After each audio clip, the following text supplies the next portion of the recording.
Welcome all. It's my pleasure to invite you all to listen to this seminar today. This is a seminar jointly sponsored by the Harvard University Herbaria and the Arnold Arboretum. I'm Don Feaster. I'm Asa Gray Research Professor of Systematic Botany at Harvard. And I'm really delighted to welcome all of these international listeners that we have today. I know you're all friends of Luis, and I'm glad that you're here. Luis Quijada has been with us for a couple of years now, and he studies cup fungi, the Leotiomycetes. And I'll probably embarrass him by saying this, but he's one of the leading researchers on this group. The group Leotiomycetes are among the least well-studied and least well-known, really, of all the fungi. It's partly because they're a big group. It's partly because the taxonomy has been largely based on morphology, and we've overlooked a lot of characters, perhaps, that we've picked up as molecular studies have advanced. But molecular studies have really opened up this group, and it's led to our ability to evaluate in a particular way the ecology and evolution of the group. So these examples that Luis is providing us today with recent work point out just how much needs to be done. It's an amazing amount of work that needs to be done. So we'll go on with Luis. I want to remind you, questions will come at the end, and you should use the raise hand to give your questions. And I will also ask you all to mute your microphones so that we are not interrupted. Thank you. Please. So, Luis, take it away. Thanks, Don, for the introduction. Welcome, everybody, to this seminar. I'm going to tell you today 3 different stories that are from 3 different projects. The first story is about a fungus that has never been discovered in its natural environment. And everything started because the Angel River, together with other people from the Canary Island, the Mycological Society of Tenerife and Gran Canaria, found this fungus that you can see here. And they were unsure about the identity of this fungus. So Miguel worked in morphology posted on ASCO France, a forum to identify this, Ascomycota. And here you can see the post of Miguel. And Miguel posted thinking it could be Bulgaria. He was unsure. And the first person that answered him, it was Hans Sotovaral, one of the most important specialists. And he said, I have no idea. So this fungus was collected in the Canary Island, where I'm from. And some days after the post, 2 different persons from France, they said, oh, this could be Hymerobolus agaves. So Hymerobolus agaves was described by Montaigne. First, when he erected the genus and the species, he only provided a description, and years later, a drawing appeared in Durie and Borie. And here you have how the drawings looks like. And the fungus was found in Algeria, in Africa. And after they found the fungus, several reports were done mostly from Europe, from Portugal, from France, Croatia, and Italy. The last person that worked this fungus in detail, it was Rieu. He found it in Morocco, again in Africa. And then we found it in the Canary Island. So the taxonomy and the classification of Hymerobolus agave is been always like a chaos. There are no really agreement. So the first author put them in Leotiomycetes, also the Sordarioomycetes. But after them, Boutier, Hone, and Nanenfeld agreed that the genus should be placed in Leotiomycetes. but especially in operculate Leotiomycetes and especially in Leotiomycetes. Very important, like Sieber, Corfandeni, they didn't include Hymenobolus agaves in the treatments. So in the last year, the first one that placed Hymenobolus agaves was Barral. He places like Incertacetes. So we are not sure about the family at that point. And he put it inside Leotiales and order within Leotiomycetes. So when Rieuff worked Hymenobolus agave, he was the first one that talked a little bit about the ecology. And he said that this fungus is a parasite that affects the host leaves. So the fungus grows on leaves. And the name, it's because his host, which is Agave americana. And he was very interested in this because Agave americana have been traditionally used as natural fences to keep animal confined. So when the fungus is affecting the plant, he said that the leaves become useful. So these natural fences are not useful to keep the animals confined. So for those that don't know, Agave americana, the natural distribution of Agave americana is the southern USA, northern central Mexico. And so far, all the reports of Hymenobolus agaves have been from Europe and North Africa, and now we know also it's in the Canary Islands. So Agave americana is being introduced worldwide, and right now it's also naturalized because they have great abilities for sexual reproduction, and also it's a very tolerant plant in warm and dry ecosystem from the sea level to high altitudes. So what we did in this work was, now that we have fresh collections of Hymenobolus agave, let's check what are the difference between what have been published before and what we can check now. For example, the living features of the cells using vital taxonomy, and compare with the features that we can see in historical collection. Also, we get DNA, different genes, to try to verify the systematic position of Hymenobolus agaves. So first, I'm showing you here the vital study that we did. So we were comparing living tissues and living cells and how they look like versus dead cells. So you can kill the cells adding KOH and compare them with the drawings or historical collections. So what we observe first is that in the assay that you are seeing here, all the spores are in a line inside the ascus. But when the cells are alive, you can see that they are viscerate. We check also the amyloid reaction of the ascus. And then you can also see that the spores have a cutula inside, and the spore is surrounded by a sheath, and they germinate laterally. Another feature that is very interesting is that the paraphyses have vacuolar bodies, so long or globose cutulas that you cannot see when the paraphyses are dead. We studied also historical collection. So we have the opportunity to review 2 collections from the Montagne Herbarium collected in the type locality from Algeria. We also checked the morphology of 1 collection here in the Farlow that was under the name of Bulgaria agaves. Here you have a table that compares our collection from the Canary Islands with the 2 collections from Montagne Herbarium, the FH collection, and previous reports. You can see that Rieuff and us, our measure, mostly all of them are overlapped. There are some differences in the length of the assay, and this is because the Hymenobolus have a really curious hymenium. So when the assay are mature, usually they disappear very quick. So when you are collecting Hymenobolus, what you are finding frequently is like an hymenium that is covered with spores, and you cannot see really well the assay. So we believe that Montagne and Sacardo were measuring mostly broken assay and only the parts sporifera where the spores are, and not really the whole length of the assay.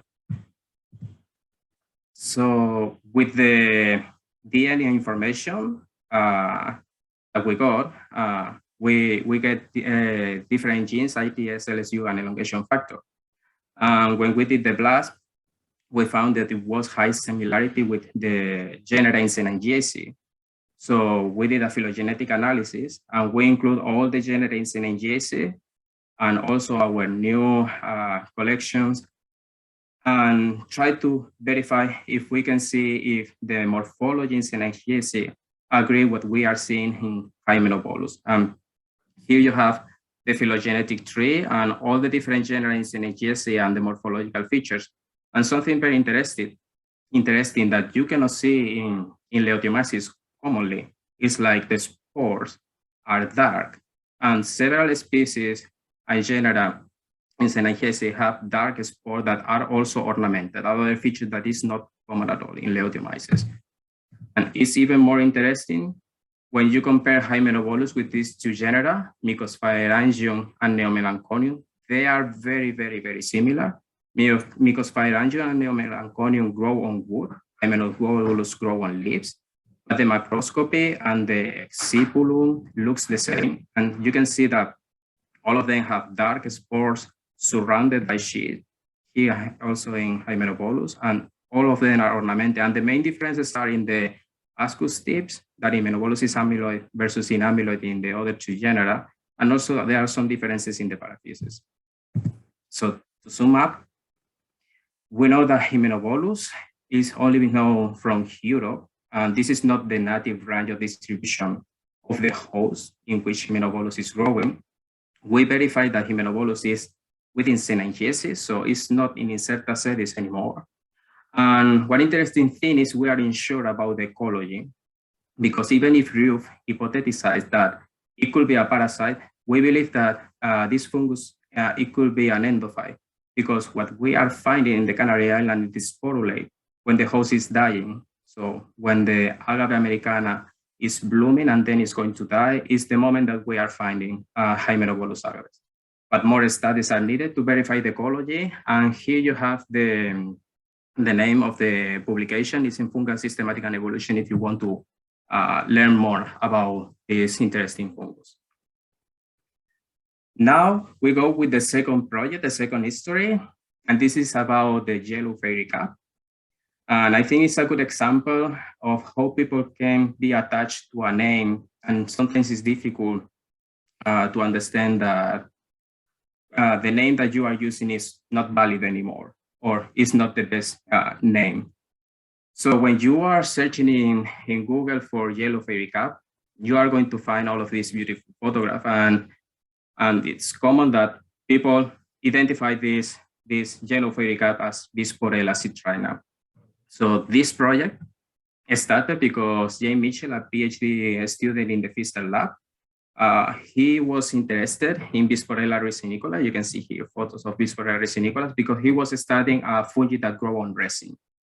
So James became aware about all the problems in Bisporella. So he decided to try to study Bisporella more in detail. And so we analyzed fresh collection and also collection in the herbarium. And we tried to check about the morphology because there were a lot of confusion because most of the species in Bisporella have very similar excipulum, but there are some differences in the asa and the spore, but it's difficult because you have to study them sometimes alive, and most people don't do that. And there were also confusion in nomenclature. There were lack of DNA for a lot of species. And you also have to consider in this genus to study the asexual morph and the sexual morph. So the whole cycle of the fungi, not only the teleomorph, which is what commonly we are studying in this group of fungi. Here, I'm showing you all of this picture with number because this is like a test. I think it will be a funny exercise. If you can write in the chat, what do you think is Bisporella? So among all of this picture, do you think that all of them are Bisporella? Do you think that is different species of the genus Bisporella? Or maybe we can have different genera? So what do you think? Do you think that we have one yellow fairy caps or we have like several yellow fairy caps? So here you have the result. And the first that you can see that we have several Basidiomycota, which are a totally different phylum. And inside the Phyllonax in green, you have what we are calling right now Bisporella. So there are two different names, Bisporella and Calycina. And some of them you can see that they don't look at all like a yellow fairy cap.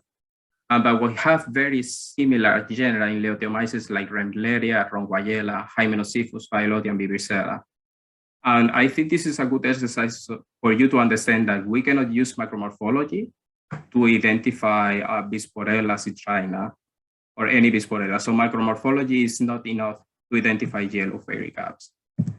But even more important is that you probably know the name Bisporella citrina or other names in Bisporella, but I imagine that mostly of you don't know the history of the genus. So here I'm showing you drawings of an anamorph and a sexual state and a teleomorph and sexual state. And you know, the genus is tied to the type species. So the first species that was described. The name Bisporella was erected by Saccardo to replace Bispora monilifera, described by Foucault. So Bispora monilifera was erected by Foucault using teleomorph and anamorph, so both of the states of the life cycle, but that was an illegitimate name that it was previously published by Corda as Bispora monilioides. So Corfa and Carpenter resurrected again Bisporella and point out that Pecisa pallense was an early name for Bisporella monilifera. And all of this is very difficult to really understand. If you can go to the table here, you can realize how the names appear and what is the last name that we are using for the type species. And the last name that we are using for the type species, the one that Corfa and Carpenter said it was Bisporella pallense, and then Bispora monilifera and Bispora monilioides became synonym. And after that, 37 species were transferred to the genus by other authors, but there was not DNA for the type species. So Barral, in 2013, it was the first time that he pointed out that Bisporella subpallida was not related with what Bisporella citrina. And indeed, Bisporella citrina is a Calycina species.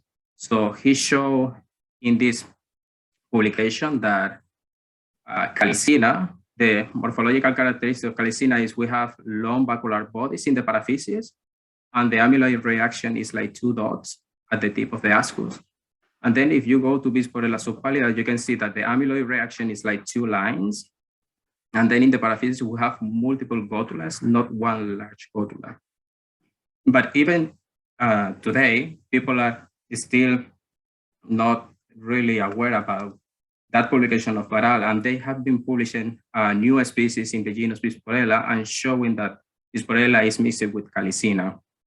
So even today, there are people that, or they don't know that publication of Barral showing that Bisporella subpallida and Bisporella citrina should be in Calycina, or they decide not to follow his concept of the genus. So what we did, it was like, we tried to include teleomorph and anamorph study, morphology, and also we did several genes for both. And we are doing for first time sequence for Bisporella pallense, the type species of Bisporella. We're including also Bisporella resinicola. We are including Bisporella subpallida, the one that Barral included to show that it's different from Calycina, and we are including also Calycina. For Bisporella subpallida, we weren't able to get breast collection, so we had to use what was published. So we use the sequence, the only ITS that is available. We use the morphological details that Enrique Rubio did when he studied a collection from Spain. So here you have, for those of the Bisporella that we have several genes, what is the current position in a phylogeny of Leotiomycetes. So if you check, we have different clades here that are not related at all. So the first one includes Bisporella resinicola, and Bisporella resinicola is related but not included in Yellowcyphaceae. Then we have Bisporella pallense, the type species is close related to Hymenocephalus and is inside Leotiomycetes, a different family. And then Bisporella citrina, which is now Calycina citrina, is in the family Pesicelaceae and is also not related to the other two. So let's look in detail what are our results and what we have decided it will be the best situation for all of these problems with the names in Bisporella. So first, you have here the type species. We decide that the best for the type species of Bisporella is do a new combination in Bispora, the genus that Corda described, only knowing the asexual morph. Here you have the asexual morph, which is very interesting in Apothecial Leotiomycetes. So everything you see underneath of the Apothecial is the anamorph. And remember that we get sequence for the anamorph and the telomorph, and we verify that both are the same species. So we are proposing this new combination the best name for this fungus. So Bispora pallescens. And in the telomorph, the main differences with respect to other Bisporella or Calycina is the reaction of the acid, like in Menocyphus-like, and then also the multigutulate paraphysis. And then we found some feature that nobody found it before, and is that the spores produce conidia in both of the poles. So most of the fungi that you are identifying as Bisporella probably are Calycina species. And here you have pictures of Calycina species. So the anamorph of Calycina is very different. The asexual stage is aphyalatic demataceous that appear in the host tissue and in the host tissue, in the excipulum of the telomorph. And it has this morphology that you can see here that is very different with respect to Bispora pallescens. And then the telomorph is easy to differentiate if you study them alive because you have the long bacular bodies. Also, you have bacular bodies in the spores, and remember that the reaction in the ascus is different. We are combining two species of Bisporella sanguileana and montana, based on sequence and also morphology in the genus Calycina. So what we were calling Bisporella resinicola, it should be Eustilbum aureum, because it was the first name that it was published for this, the asexual morph, Eustilbum, which is very characteristic. You know, it's in a cinema, a solitary cinema that produces conidia infialites at the top in the head. And always, you can find it together, or sometimes you can have separately the asexual morph and the sexual morph, but again, we connect them because we got sequence of both. And the telomorph is the sexual morph is really different. So when you do a section, you can find in the excipulum crystals. This is not happening in any other of the species of Bisporella or Calycina. And something interesting is also the assay is in amyloid. But you can differentiate Eustilbum aureum very well because you have lipid bodies in both in ascospores and in the paraphysis. And finally, we have a lot of orphans Bisporellas, species that need more study. An example is like Bisporella subpallida, but there are another 24 species describing this Bisporella that remain to be assigned and included. So to sum up, the type of species is combined in Bispora. So we have now Bispora pallescens. The current name for Bisporella resinicola is Eustilbum aureum. And most of the species of Bisporella that you know are probably in the genus Calycina. And there are still a lot of species in Bisporella that need to be studied in detail to know their real identity. So this work is being accepted for its publication in Mycology, and it's going to be available soon. And finally, this is the last story that I'm going to tell you, and the name is Apothecial Ancestry and Evolution in the Order Thelebolales.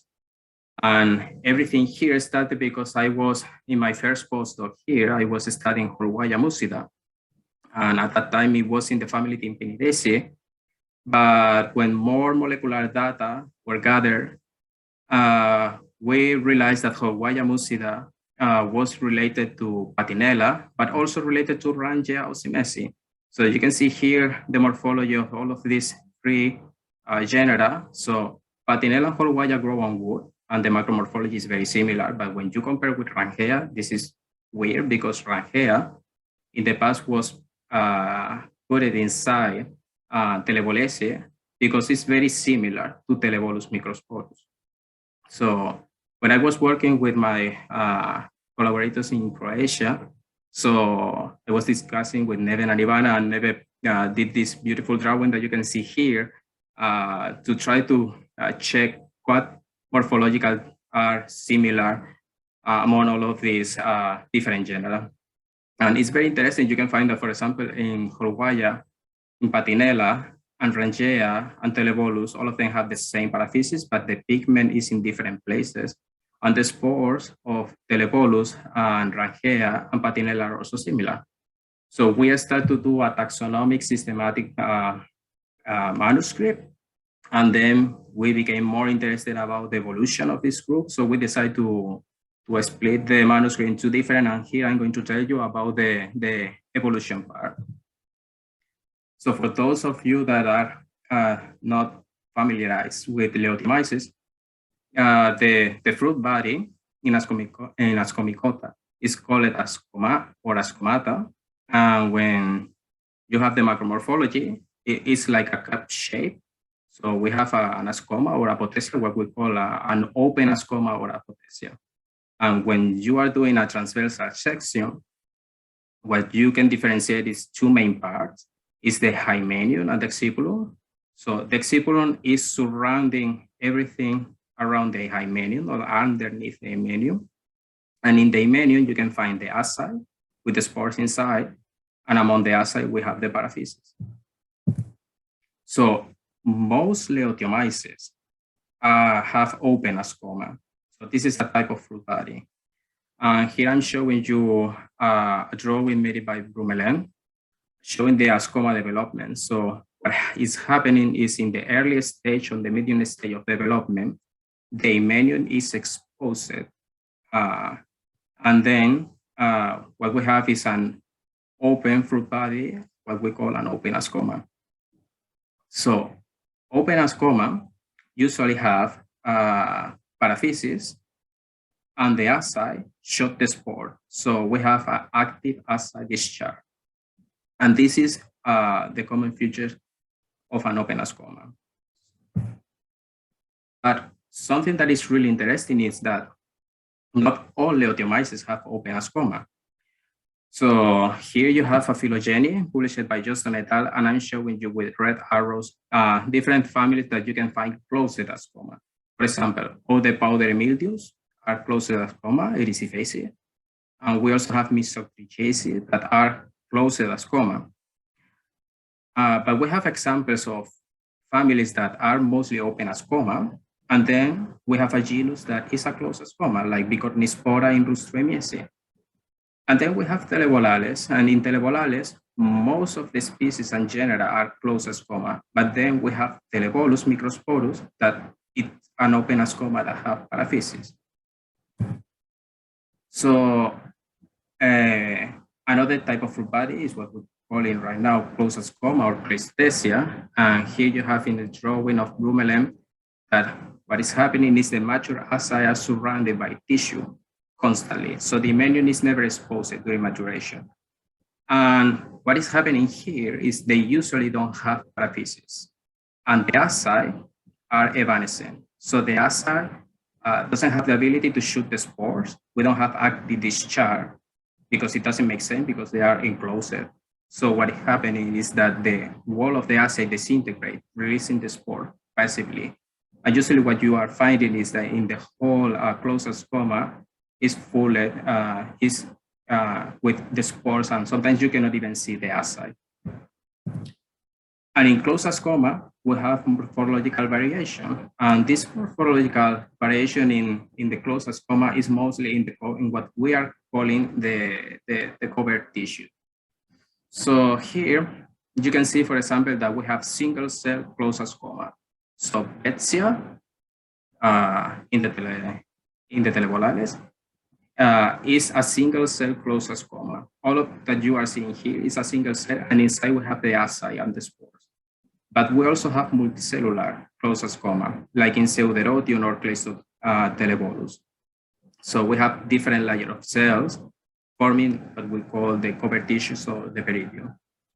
But also we have another beautiful examples like this that we call cephalodecoid. Here is a closed ascoma, and you can differentiate these units that have this morphology that you can see here, that are like plates that they can split apart by physical disturbance when the ascoma is mature. This happens in Leuconeurospora. And another example of variation is the reticuloperidium, is this one here, which is like a lost network of hyphae. And you can find it in another two genera in Thelebolales, in Hypnotelostaspora and Pseudohypnoascus. And another thing that can happen is we don't have what we usually think is a fruit body. There are no covers. So we have a naked asci. And naked asci are basically, we have the hyphae, and in the hyphae, we have the asci growing directly from the hyphae. There are no covers around the asci. And you have photograph here showing that, for example, for the genus Antarctomyces, which is also in the order Thelebolales. So what is a trait? So a trait is a specific character of an organism. And everything that I've been explaining to you in the last minutes is a trait. So open ascoma is a trait, closed ascoma is a trait, and naked asci is a trait. We also can say that traits are have the ability to shoot the spore. When the asci have the ability to shoot the spore, so active dispersion, active discharge is a trait. Or evanescent asci is a trait, when the asci lost the ability to active discharge. An ancestral trait is those characteristics in the ancestor from which all other lineage evolved. So in Leotiomycetes, there have been studies that include Leotiomycetes and other Ascomycota. Most authors agree that open ascoma, Apothecial, and asci with active discharge are ancestral traits. So the ancestor of Leotiomycetes was an Apothecial that have paraphysis and asci that discharge the spore actively. And then, if we are saying that, is what also we are explaining, it's like closed ascoma, like Cleistothecia, and evanescent asci. Those asci that not active discharge have evolved multiple times, so it's a derived trait. You can find that in Leotiomycetes, but also in different groups of Ascomycota. So our work here, it was to first try to verify it makes sense that Horwaya, Patinella, and Branchia are related, because we have DNA, but we also want to have like morphological results that support that. So we were studying this in detail, and we find several morphological results that support that. So we at the end decide to erect a new family, Horwayaceae. And then if you look at here, this tree, Horwayaceae, is related to Pseudoeurotiaceae and Thelebolales. So all of them are in the order Thelebolales. This is our proposal.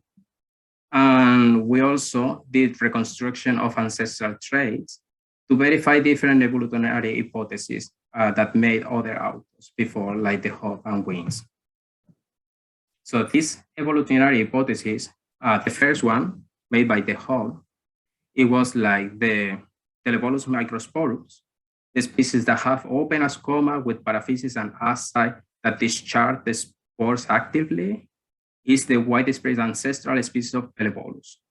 So some Thelebolus microsporus reach all parts of Antarctic, and then the species that have closed ascoma and evanescent asci evolve in that ecosystem because they lost the verb vector, which is the vector that disperses the spore in Thelebolus microsporus, and also because of the harsh condition, the cold weather. And the other hypothesis, Wynne, is that she was interested in studying the convergent evolution of highly reduced routine bodies in Pseudomycotina. She found examples, not all of them in Thelebolales, but in different groups, that the cysts like closed ascoma, like Betsia, or the naked asci, probably evolved from a scoma like this one here, like the one that we are calling reticuloperidion, or the mesh cage like closed scoma. So we did the reconstruction of ancestral traits, and basically this is an extrapolation back in time of the trait study in the common ancestor, so the nodes in our phylogenetic tree. And we analyze discrete phenotypic features. So we analyze the ascoma type, the ascospore discharge, paraphysis, and different characteristics of the ascospores. So let's see the results together step by step. So here you have the phylogeny, and here you have with colors the ancestral trait and derivative traits. The first thing that you are going to see here is that the position of Holwayaceae respect to Pseudoerotiaceae and Thelebolales, and the ancestor of the whole order is an Apothecial. So what we are finding is our result are saying that the ancestor was an open ascoma with active discharge and paraphysis for the whole group, for the whole order Thelebolales. But also, we are finding that the ancestor for Pseudoerotiaceae and Thelebolales, it was a closed ascoma. So all Thelebolales and Pseudoerotiaceae evolved from a closed ascoma that have evanescent asci. So asci that don't have the ability to discharge the ascospore actively. Even more interesting is that the ancestor didn't change for Thelebolus. And if you remember what I said now, so the Hott hypothesized that the open ascoma with paraphysis and asci that shoot the spores were the ancestor, but we are finding that this is not true according to our analysis. So what we are finding is the ancestor is a closed ascoma and the asci are evanescents. And then we have different lineages in Thelebolus that evolve independently. And for example, we have here Thelebolus microsporus that have open ascoma, paraphysis, and asci that discharge ascospore. We have Thelebolus stercoreus that have a closed ascoma with usually one asci and multiple spores, and they have active discharge. And then we have several examples of closed ascoma like Thelebolus globosus. So it's very interesting that in Thelebolus we have all the possibilities that you can imagine that we were analyzing. And so we disagree with the Hott et al. And we are saying that the ancestor, it was a fungi more similar to Thelebolus globosus than the Thelebolus microsporus. Also, we are finding that we are not finding the same conclusion that Wynne et al. Hypothesized. So we have, for example, our naked asci in Apothecial here in Thelebolales, and we have our cyst-like ascoma, closed ascoma here in Betsia, and both are not related at all with the mesh-like or reticuloperidion ascoma. So we are not finding that these reduced forms are evolving from ascoma like this type. So we are not finding the same result that Wynne's, at least not in the order Thelebolales. Here I want to show you a beautiful example of how these ascoma, they are so tiny and how they are dispersed. For example, you have here a beautiful example for Betsia albae. So Betsia albae, the ascoma develops in hives. So what you are seeing here is the whole ascoma in the leg of a bee being transported, so being dispersed, the whole ascoma.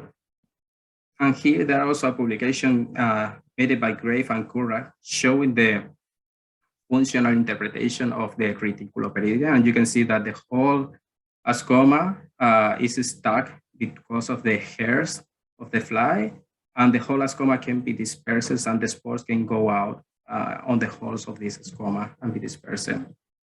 So at the end, our conclusion of how the evolution of this group is being is that we have a mix of environmental features and also dispersal adaptation. And you can observe that, for example, we have mammal dispersion. We have examples of a fungi that evolved to be dispersed by mammals or birds, like Thelebolus microsporus, stercoreus, or Rangea or Simesi. And what they have in common is that they have asci with active discharge, and they can have paraphysis or not, because, for example, Thelebolales decoreus doesn't have paraphysis. But also we have adaptations to insect dispersion.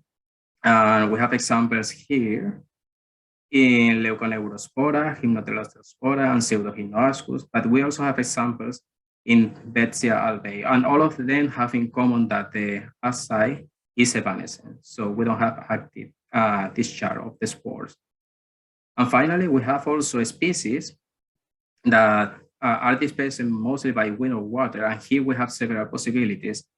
For example, Hawaiian patinella are open ascoma with paraphysis and asci that shoot the spores. But also, we have in Pseuderotium closed ascoma that have evanescent asci. Thank you for your attention. And if you want to need more about everything that I've been explaining for Thelebolales, which is, I know that this a lot and it's very difficult, you can check our publication in the journal Biology that I'm guessing that it's going to be published in 1 week or 2. And I would like to thank Harvard University Herbaria and OEV's support, all the people in the Farlow that all of them have been always helping me a lot with all of my projects, and to all my co-authors and the mycologists that have been helping me around the world, and of course to my family and friends. And if you have any question, please do it. And here I'm putting you my email and social media. So if you want to reach me and ask me anything, you can do it. Thank you so much. Great, thank you, Luis. We have plenty of time for questions. So please, if you go to the reactions at the bottom, you can raise your hand and we'll try to keep track of your questions.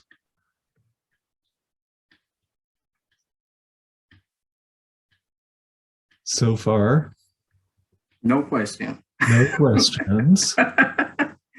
I think it would be very interesting for you, Luis, to, there's Elena. Good. I'll ask a question because I don't know anything about fungal development, and I think it's so fascinating. So you were talking about I can't remember, I'm not going to be able to get the technical terms right. It was an ascus that it's a single cell that has all of the little individuals. So is that initially a haploid cell? Like, is that initially a haploid cell that kind of blows itself up and then undergoes like multiple rounds of mitosis for lots of nuclei, and then they cellularize? Like, do you know, like, how does that develop? I really don't know a lot about how it's that developed. So but I'm guessing that we have the haploid site outside, so the envolture, the single cell, and then we have the mitotic inside, so the asci, the tissue. The way that I thought about this is that we begin with a diploid cell that undergoes meiosis. Right. Once it undergoes meiosis, in that case, I don't know how many spores there are in there, maybe 64 or something, but it goes through a series of mitotic divisions. Right. Yeah. But it's very, very reduced. It's very hard to find homologies in that, I think. Right. That makes sense. Yeah. Thank you. And then Jeff's up next. Question. Hi, Luis. That was a great talk and really cool micrographs and macro photos of some of those tiny cup fungi. I was curious on the Bisporella and Calycina section.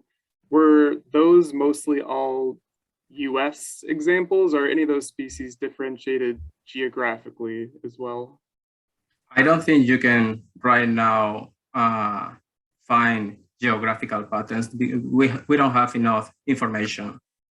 So far with the sequence that we have, I don't think so. For example, Jane have a sequence for Bisporella resinicola, I think from United States and also Europe. They are exactly the same. We can observe that also for different species of Calycina, but also I don't think there are enough number of specimens with sequence to find this pattern, because you can find it sometimes. I have example for other genera, but not really for Bisporella or Calycina. Okay, thank you. Great. You're welcome. Nathan Stewart, you have a question. Hi, thank you for the really good talk. With regards to Hymenobolus agapes, do you know, has anyone done endophytic studies on Agave americana? Has Hymenobolus been isolated as an endophyte from healthy tissue?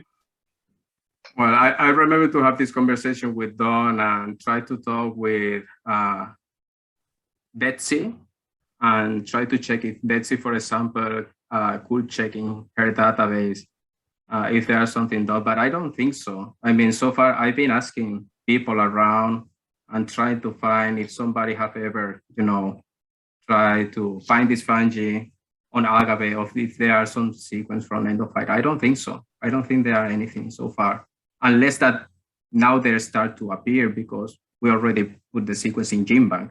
Maybe I'm more interested. Gotcha. Thank you. You're welcome. Great. More questions. More questions from the fan base that Luis has brought in here. There are some questions in the chat. Okay, we'll look there. Oh, can you explain the mechanism of mammal Yeah. disperses spore? So it's hard to explain because there are not a lot of evidence, but what the Hawk and collaborator found, it was that they found the spores in the digestive tube, inside the birds. So that was an evidence. And we also know that some species of Thelebolus, for example, Thelebolus estecoreus, I think that also people have found the same, in the digestive tract of rabbits, that you can find the spores and they are alive. So the hypothesis is that this fungi shoot the spore far away enough to avoid to be close to the dung, and then herbivores or other birds or animals, can take the spore from the grass or other things.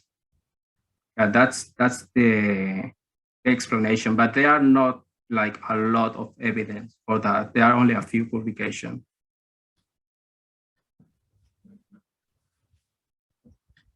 I think you might want to mention a bit more about the Antarctic and the distribution of Thelebolales.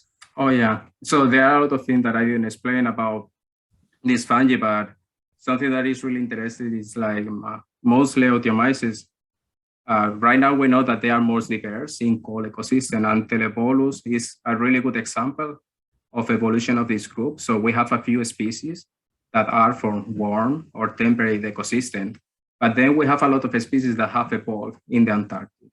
And we have the sample of Antarctomyces, that was isolated directly from ice, which is amazing. We also have examples of Thelebolus species that have been isolated from a sponge under the sea. So they collected the sponges and they cultures, and we have Thelebolus palaustiformis and Spongiae, so two species that grow under the sea. And again, we have this example of Thelebolus globosus and all of these species that have evolved and are part of this whole really hard environment. And also it's very interesting because we have Betsia, for example, the cyst-like fungi, have been found that this morphology is an adaptation to osmotic pressure. For example, Betsia grow on high concentration of sugar, on the honey hives. So, and other fungi that are similar to Betsia that are also called cyst-like, they are under the same similar pressure, osmotic pressures.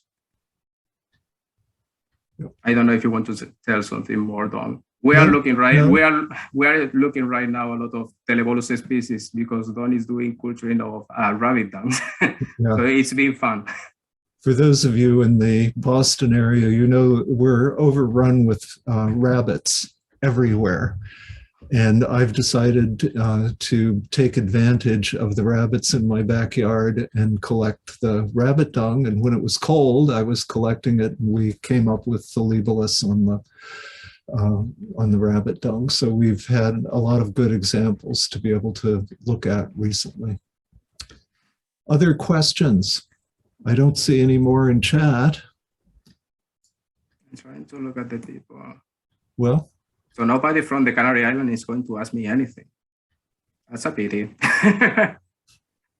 they get to see you. I can see even my PhD supervisor is here. Yes. And Israel is also there.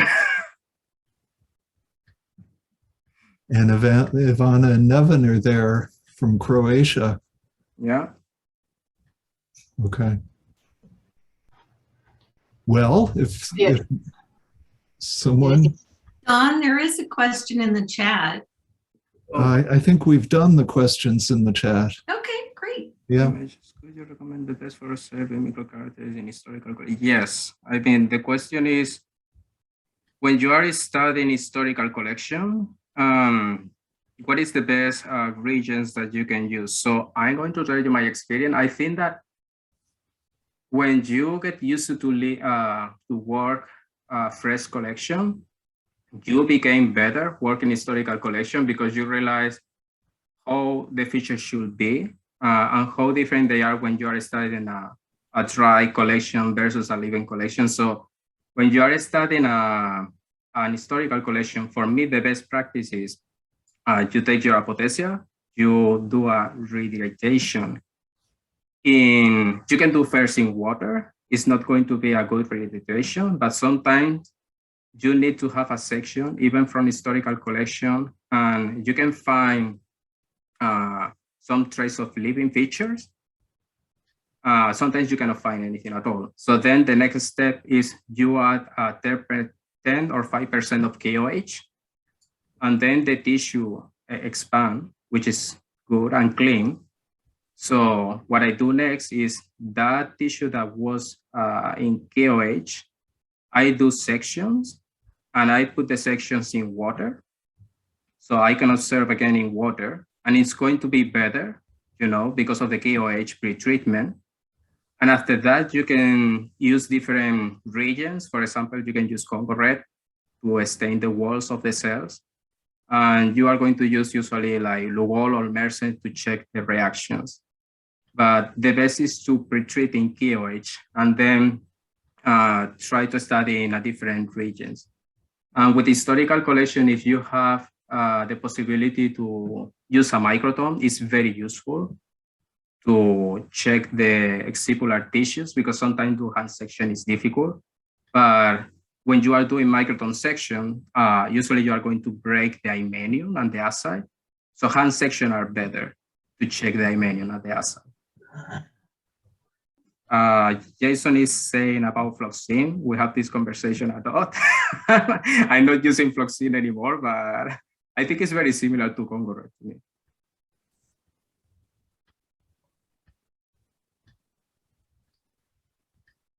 So thank you, Esperanza. Yes, Esperanza. Other questions?